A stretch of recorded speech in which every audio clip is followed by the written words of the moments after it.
Welcome back, everyone. It's a special episode of the SoleSavy podcast, and I'm back with a really interesting story we want to talk about, which is the entry of Size into the Canadian market and really into North America, because a lot of people aren't aware of the brand as much as they should be. And we've got two people from the team, PJ and Jake. I'd love it if you guys could introduce yourselves a little bit. Thanks. We're pleased to be here. My name is PJ. Heading up the e-com and the digital marketing side of the Size business. And yeah, my name's Jake. I'm going to be the store manager of the store that's opening up at Queen and Ossington there. Super stoked to be the first store in North America, Canada. And yeah, we'll be opening up there soon. Let's talk about Size. For someone who's unaware of the brand, never heard of it, as you guys were building out and getting the website ready and the social, there was people going, is this legit? Is this a real site or a real brand? Like, what is this? And I think that's like the biggest challenge for anyone coming into new market is establishing that trust. So let's tell people a little bit about the history of Size. I always tell people that Size is, OG UK based sneaker and streetwear brand. Started in 2000. Big history, big roots in the UK. There are over 40 stores now. Most of them are in the UK, but they've got locations throughout Europe, France, Spain, Denmark, Germany, and so on. If you've been over to that part of the world, you've likely seen them at a lot of the big cities that you'd expect to see. They've got this great history of bringing together a community around sneakers, but then extending into the culture that really makes all this possible. And so examples of that are like the Size Sessions work they've done, which is a DJ series that they've got. The set they did, or the series they did with the Warehouse Project. Again, just kind of celebrating all the roots, music in that case, that attach with sneaker culture. Is the Toronto location that's opening the first outside of Europe and the UK? Yeah, it is for sure. Wow, that's a big milestone. Why Canada? Why do you think this was a target? Look, I think the market here is ripe for the type of offering that Size has. I think the market will resonate well, again, with the cultural side of it. There are major cities in Canada that are well suited, and I think there's just, an opportunity in the market that is perhaps unique to Canada. Jake, can you tell us a little bit about the location you guys are opening the store in? Yeah, so we're obviously right there at the corner of Queen and Ossington. So anyone in the city who's sort of been in and around the streetwear sneaker scene sort of knows that as a bit of a pivotal spot for the city. There's been some pretty big names that have occupied that block. Stussy probably the most memorable for most of the people here. So yeah, it's super sick and really exciting that we can kind of put our own stamp on that corner.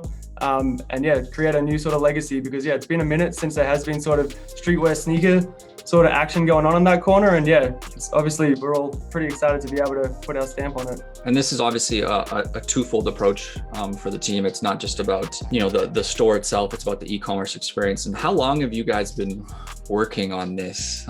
People might think it's a 3-month thing, throw up a store, a couple of facades, throw up a Shopify site, and we're all good. How long has this been in the works for the team? I think it got real at about Christmas. So I remember, I think it was December 24th, we were setting up all the, the Instagram, the Facebook, and so on. The last 6 months has been pretty heavy, but, there's certainly lead up before that as well. But 6 months rather has been the focus. One of the things I'm really excited about is just the history of the brand collabs. Obviously really exciting, and Peter sort of touched on it earlier for that OG consumer, and with this company and the brand being around for so long, they have had the accessibility to touch on so many big brands, like your Adidas, like your Nikes, like your New Balance. And yeah, for the Canadian consumer to finally get access to that without jumping through hoops, I'm sure it's going to give a lot of people a lot more peace of mind. And yeah, as you said, a little bit more bragging rights over our friends down south. To see those things pop up on a release calendar now, even for myself, I'm finally just like, oh damn, this is coming, and we're giving it to them, and they can't get it anywhere else. So yeah, it's really exciting. Any standout Size collabs that come out to you guys that you kind of hold dear to yourselves? I wish I had it with me, but I've got those New Balance staple, the black pigeons. So that's definitely one of my favorites up there. And then yeah, just a lot of their exclusive colorways with Adidas. I mean, I really love the Spezial range and the things that they've done in the past, and just those sort of classic silhouettes that they seem to dig through the archives and bring back. And just, I love orange too. So when they hit it with that orange, it's always a winner.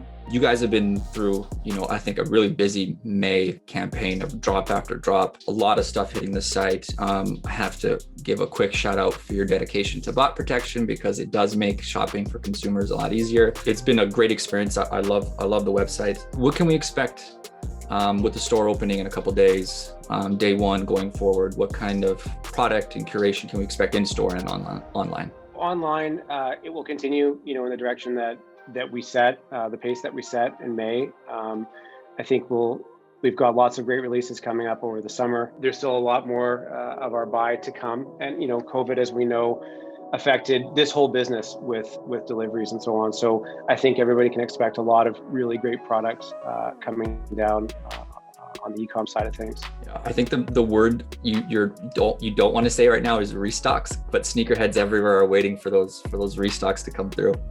Yeah, I let him take away the online so that I can chat a little bit about the in-store stuff, because we definitely got a lot of heaters sitting around that we're super excited to release on the opening day and over the weekend. So yeah, I can definitely attest that there's a lot of heat coming out. You might be pretty excited to see us coming through the door again. Yeah, because you have one collab releasing on opening day, right? And you have it with you, I think. Yeah, we've got. Can we get a little tease? Little AS240. Nice. Orange there. So obviously that's a size exclusive. That's not going to be available anywhere else, but the size locations around Europe, UK, and now Toronto, Canada. I love it. From the in-store shopping experience, like how are you trying to differ the size experience compared to other retailers, right? Like I know you want to do events and more cultural stuff, but is the shopping experience going to be tailored in any different way? I mean, I think, yes, what size does really well is obviously, as we touched on, reaching out to that community and giving everybody that feel that they're welcomed in that store and in that space, and that we're going to help them obviously get what they need, but we're going to learn from them as well. People in sneakerheads these days, they know sometimes more than what the staff working there do because of how into the products they are and how much research and how much time they put into this all. So we definitely love to cater to that, and we're always open to listening to learning and seeing what they're all about in terms of the customers. But in terms of the shopping experience, I think just once you see what sort of heritage play that we've sort of done with the space, like that building used to be an old bank. So there's definitely notes and pretty cool, interesting, assets to the store that are really going to highlight that history. And we've got a bunch of visuals and some really cool historic nods to what that space used to be. A lot of people forget Nike didn't have an e-commerce site until 2016 in Canada.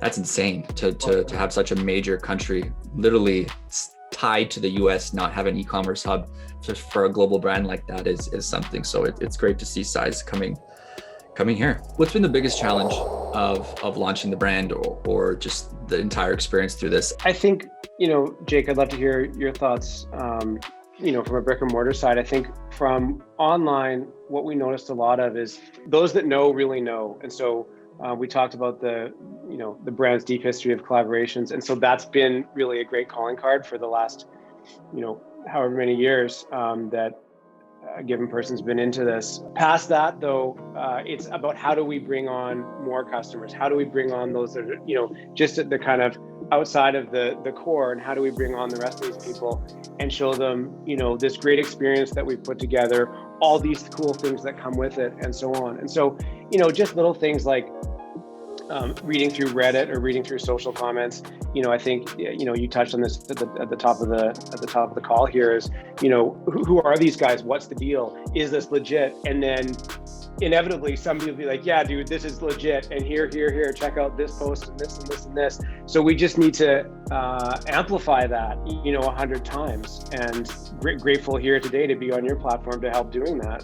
That's the challenge, but that's the case with introducing any new brand into a market. So, it's nothing that comes as a surprise. And we're really fortunate to have all this incredible product and, this heritage that we keep talking about. So I think it's going to be a fun one. From the brick and mortar side, I think just the amount of channels of communication that goes into setting this up, from everywhere from the marketing team to the stock team to the warehouse crew to the people working in the tech department, it's a lot of hands all working together to get something done. And I think just general organization and communication has to be key and has to be on point. And I think that's one thing that we've all been really appreciative of, is that our team is super close knit. It's a great group of people, all with vast experience in this industry and outside this industry, which is just as important, because we need fresh ideas and we need people who have done things before, or maybe they haven't, but they know how to work it in their own way. So I think just, the amount of communication that's gone in to be a part of this process to make it all successful, yeah, it's been amazing. What's been your favorite thing that you've been able to pull from Size? Something that you guys look forward to doing as a brand and as a company here that you're excited to do for Canada? From the brick and mortar level, and yeah, I guess even touching into the marketing side, yeah,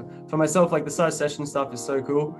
Just to highlight like those artists and to be able to outreach to so many people just through music alone, to then tie it into what is something so similar in the sneaker world. I think everyone can relate that they either love shoes or they love music. I think that's definitely one of the best integrations and like one of our best tools that allows us to share our brand. And like, yeah, we sell a lot of sneakers and apparel and things like that, but we're also tapped into a lot of other sides of culture too. So yeah, it's always makes for a super interesting vibe. I'm a music guy through and through. I came up, DJing and playing in bands and producing music and so on. So when I found out that I would be helping to bring this brand to Canada, I was familiar with them, but not as familiar with them as, I'd soon become. And I started running through the Size Session stuff, and I saw a set from Goldie, OG drum and bass artist that like I was heavily influenced by as a kid. And, that got me going. And then I see a set from Babito, and then I'm like, oh shit. And then there's this, and then there's this. And then looking at what they're doing on YouTube, as I said earlier, taking it from a business tip, it's been just incredible having the UK guys on our team as well to talk about, here's what worked well from this point of view. Oh, by the way, talk to this person for some cool tech ideas. And here, check out this, our UX UI testing and so on. So it's been really great to have a team that's been doing this for as long as they have, and they're super focused and on their game. So I'm a collaborative dude, and it's just great to be able to work with like-minded people. So a little bit of insider stuff there, but that's been great for me as well. And I think that flows through everything you guys are doing. If people check the Instagram and your guys' social, there's features of customers winning raffles and wearing their sneakers. Who would have thought someone would do that with their shoes? But there's also introductions to people in the local scene. I think you guys called it Size 6. Why do that as a brand? You don't have to. You could come into the market and be like, hey, we got heat and it's expensive and it's sold out. We got it. Come buy it from us. You guys have taken an approach and that shows that you actually care about the people and the culture that are in the city. It's not a good look to come into any new environment and just be like, we're here, you're welcome, come get your shoes.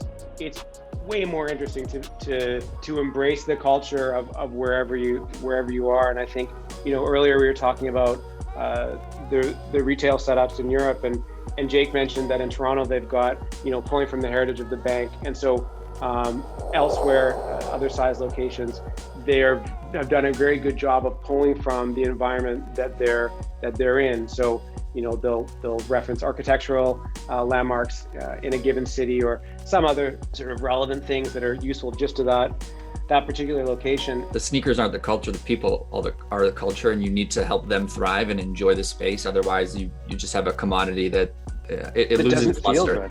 Yeah, exactly. Absolutely. Exactly. Yeah, I'm excited to step foot in the Toronto store. Is there anything else you guys kind of want to touch on about the brand, about what you're building, what you're doing, anything that you want to share with the people? We put together a Size Sessions Canada. So this is our second edition there, and that was with Flip Out. So I'd encourage everybody to check that out. And then as well, I guess it was the May 2-4 long weekend, we did another set with Scratch Bastard. So both good listening to amp yourself up for going to check out what Jake and his crew have put together in Toronto. Yeah, as you said, like it's been so long since people have been able to come into a store and actually chop it up and chat to the staff. And yeah, we've got a bunch of cool people working with us. We're all excited to have everyone in, but yeah, swing by. We've got so much stuff for you all to check out. And then yeah, just have a chat to us, get to know us, because we want to get to know you guys too. Both you guys, PJ, Jake, thank you for joining us and chopping up a little bit and giving people a little behind the scenes look at bringing an iconic brand to a new region. Thank you for having us. It's been a pleasure to chat with you. Yeah, absolutely. So good. Thanks, guys.